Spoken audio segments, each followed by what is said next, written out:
Je m'appelle Sylvie Abadi-Bastide. Alors la peinture, c'est depuis l'enfance. J'ai toujours crayonné, dessiné, seule dans ma chambre. Voilà, j'étais une enfant assez sage.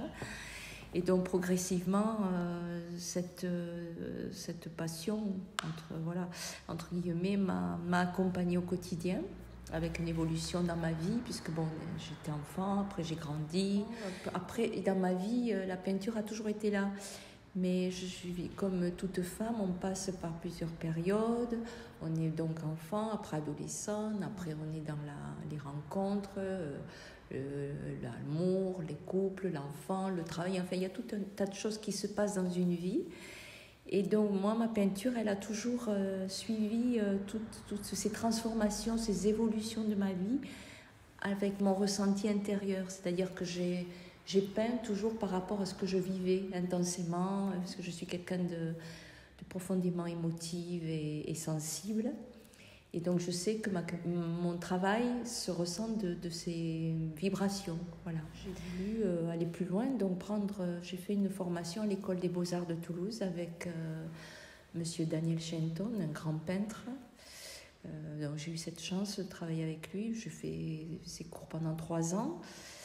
Puis bon, après, j'ai commencé à travailler toute seule, à faire quelques ateliers. Mais les ateliers, au début, j'étais toujours emballée. Puis petit à petit, j'y trouvais pas mon compte. Donc c'est dans mon espace personnel, vraiment, que mon art prend toute sa place. J'existe, j'explose, en dehors du regard des autres. Et là où je m'accomplis complètement, voilà. Et puis depuis quelques années, j'ai travaillé beaucoup le portrait des femmes, parce que j'ai voulu représenter dans chacune justement ce que les femmes peuvent traverser dans une vie, c'est-à-dire la joie, la tristesse, la peur, toutes les émotions qu'une femme vit, traverse. Et toutes ces femmes, dans leur regard, dans leur expression, on peut ressentir ça. Enfin, pour moi, c'est une mise à nu personnelle, parce que je me revois dans ces femmes, je me mets à la place de ces femmes, et quand je les peins, c'est moi que je peins en fait. Voilà. Donc voilà, c'est ma passion, c'est mon quotidien. Alors au niveau de la technique, donc c'est principalement l'huile et l'acrylique. Alors tout d'abord l'acrylique bien sûr, puisqu'après on gras maigre, donc l'huile. Et puis des papiers délicats, alors les papiers de soie, les papiers japonais, très, très fins, très transparents, que je peux intégrer dans les toiles, que je retravaille avec des médiums, donc qui donnent la possibilité de rêverie, tout dépend le choix bien sûr. Et ce que j'ai réalisé aussi il y a à peu près 2 ans, j'ai fait des totems, alors des totems sur bois. Alors les socles sont parfois aussi en bois ou parfois en granit. Et puis donc je peins le totem. Alors je peux aussi travailler avec de la peinture, des papiers. Je peux y ajouter des clous aussi. Voilà, donc ça aussi c'est une expression de rêverie, une histoire qui peut s'inventer sur un totem. Et puis depuis plus d'1 an, donc, puisqu'on vit une période un peu particulière, on est plus centré sur soi-même et sur l'individualisme. Voilà, j'ai la chance d'habiter la campagne et de faire des randonnées pédestres régulières.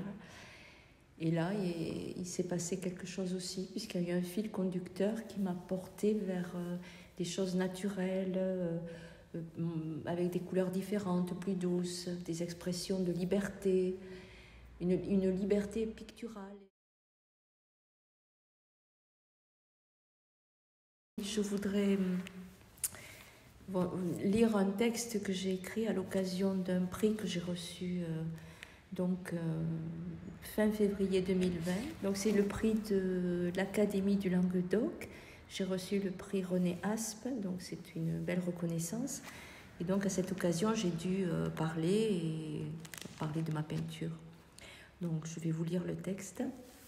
Alors, après une formation à l'école des Beaux-Arts de Toulouse, j'ai pratiqué quelques ateliers, mais c'est dans mon espace personnel que mon art prend toute sa place. Passé par plusieurs périodes, aujourd'hui, le choix des médiums, la peinture, les papiers délicats chargés de couleurs, les reliefs et le sujet de la femme sont une évidence. Ce long travail me conduit à la représentation de sensations, d'émotions et de rêveries. Éveiller la mémoire, raviver l'espoir, œuvrer au développement de soi, pour moi-même et pour les autres. Le choix unique du portrait s'impose. Travail sur l'humain avec l'infinité possibilités de traitement esthétique et émotionnel qu'il offre. Rien n'est défini à l'avance.